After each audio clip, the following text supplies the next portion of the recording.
Hey, I'm Tom, this is Megan, and we're here in Bariloche, sunny, beautiful Bariloche, the gateway to Patagonia, which you know is some of the most beautiful places on the planet, and our goal is to live here. So, after a decade of travel, and after spending 3 months here at the end of last year, we want to settle, we want to build a home, we want to start a family, and what better place to do it than here in Bariloche, Argentina.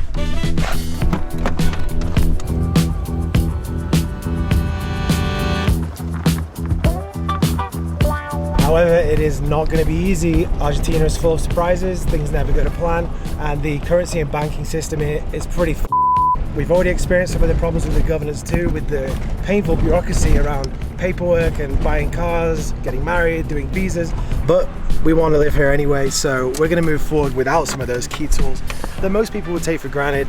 We can't get a government ID, we can't legally work yet, and most annoyingly, we can't open a bank account, which means no sending and receiving of money and no access to ATMs. I'll explain this a little later. Oh. On top of this, Bariloche is far, really far from everywhere in the world, especially the UK and the US. I just arrived yesterday after 35 hours of travel.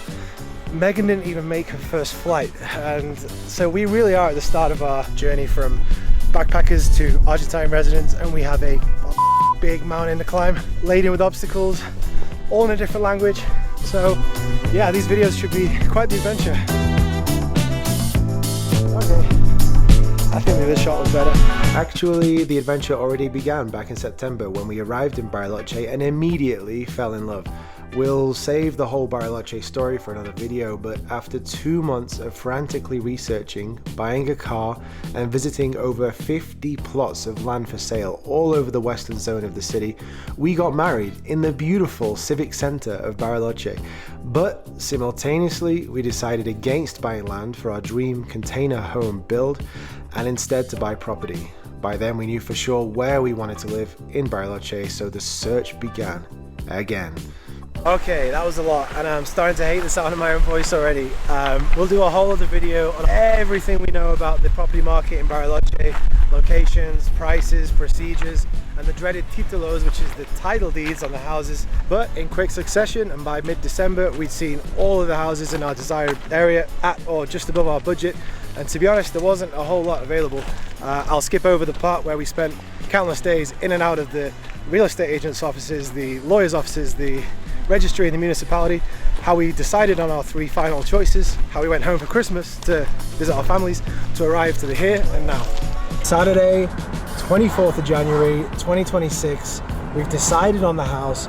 Megan is about to arrive in Bariloche, so what's our plan? Well, in Argentina, when buying a house, you have to make something called a reserva. You have to meet with the agente inmobiliaria,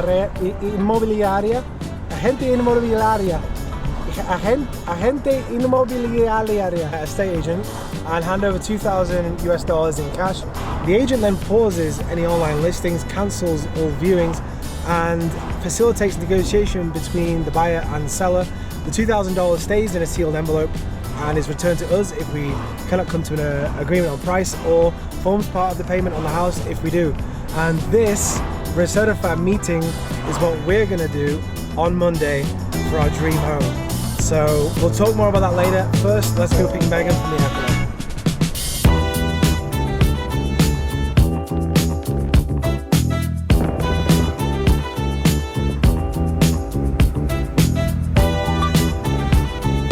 Oh my god, it's an advert for Perez Hess. That's the real estate agent.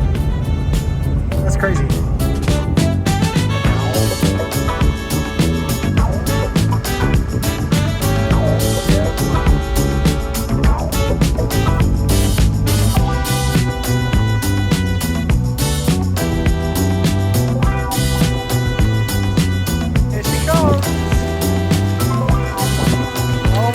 You made it.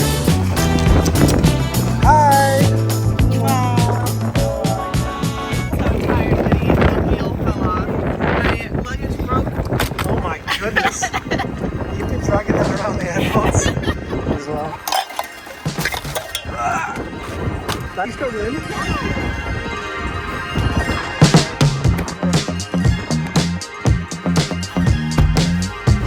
Here we are, leaving the airport. Finally, we have Megan. Yay! Finally, I have money! Yay! I forgot all my cash. Did you? No, I'm just kidding. Oh no, we're at a checkpoint. You have to pay. Yay! I love it when things are free.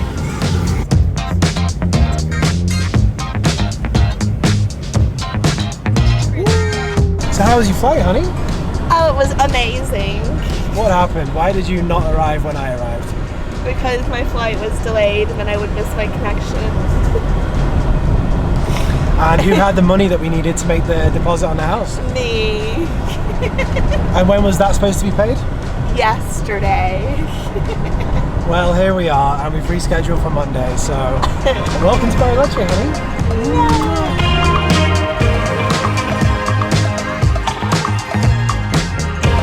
Hello. We are in the car, and I made it to Bariloche. I don't know if we can be YouTubers. We're not going to be YouTubers, we're just going to record everything we do. I'm also sick. I can make anything look good with a little editing. Jesus Christ, I can't make that look good. Oh, I lost my ring, by the way. I don't know where it is. This is where we first came to Bariloche on the 19-hour bus ride, and Tommy was sick. Why do you look disgusted? Are your eyes open? That is the bus terminal, and that is where we arrived. Oh look, that's the bus that we used to take whenever we were peasants and we didn't have a car. And we're still peasants. You know, We're still peasants, but we got a car, so we don't do bad. We're better.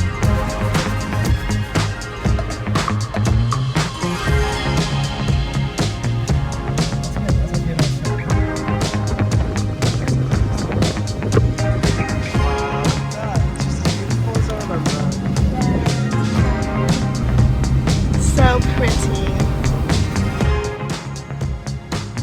What do you do as soon as you arrive? Get food. Bariloche has quite a lot of these food trucks on the side of the lake, so we're going to go and try some from Patagonia, something from the Grandfather Burger place. Ah. That could have been more. Hi, Betty. So we're moving our entire lives across the world to Patagonia, and what does Megan prioritize bringing in her hand luggage? What the is that? I found it at my grandma's house. And I It's love huge. It. I know. And that was in your handbag. Yeah. God, I can't wait to see this in your checked luggage. Our oil is going to go in, our olive oil, from my grandma's house. Yeah, they both are. It is lovely. I do like that a lot. Let's see what the Grandfather Burger looks like. Oh, look at that. Want to go see the house? Sure. All right. Well, we're not far away. Everything's pretty close in Bariloche. But this is Melipal, which is pretty close to where the house is. And this would be our local town centre, I suppose. Check what's around. We got a bakery over there. We got a fast food joint. Across the way is our favourite cafe, little town. That's our grocery store. Okay. This is my favorite cafe. Yeah. Okay, nice. My language school is right back there. Look, it's the lake. That's some other stores. Bakery on the left here. Oh, this is the best bakery ever. That's where our wedding cake came from, I think. It was. We have all these little stores. It's just so nice. Carniceria, Polar, Perieria. Ooh, yeah. I love that ice cream. Our closest shops. Yeah. I love that place. That place is amazing. Got some bakery over there as well. Never been this there. This is the newly paved entrance to the neighborhoods up top, Ladera Norte, Rancho Grande, where we'll be hopefully buying a house. So much nicer than that gravel. Oops, Wow. I fucked it up for the video, didn't I? Then it goes back to gravel again, which is pretty normal. Yeah, all the roads here are gravel when you get into the neighborhoods. These are our neighbors, I think. Yeah. Hi, neighbors. This is it right here.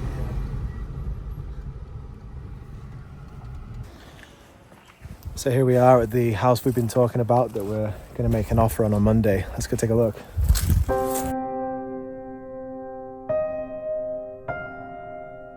Oh, I'm so sad. They destroyed it all.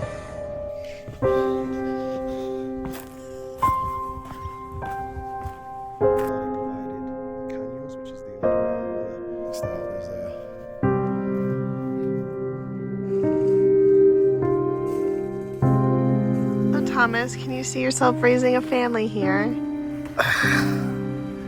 Sure, just very upset right now. They've destroyed everything green.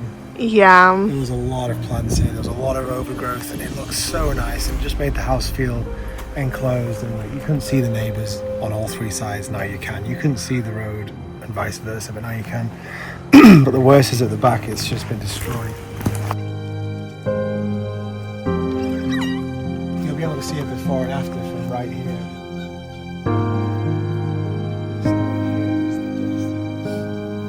This was so green and so lush and so overgrown. You couldn't see any of that down there, and now you can see right through on all three sides. And these things are placed. They chopped down that tree that I love. They did chop down your tree. This was Tom's favorite tree. It was right there.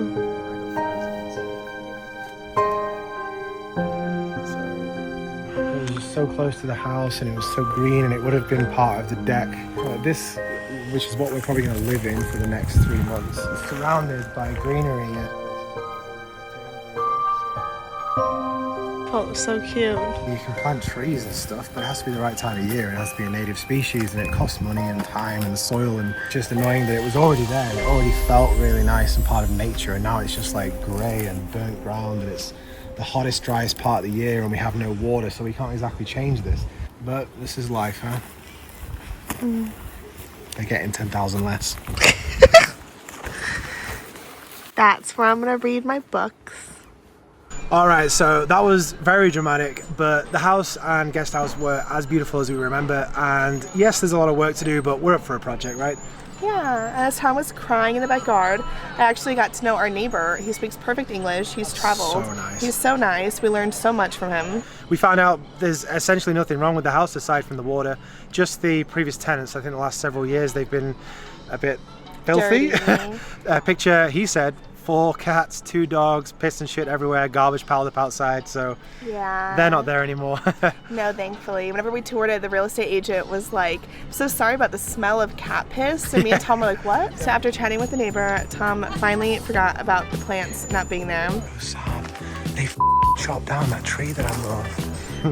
So tomorrow is the big day. Yeah, that's right. 9 a.m. we have an inspection, and then 11 a.m. we're going to make the reserva and finally make this offer on the house official. So wish us luck, and we'll see you in the next one.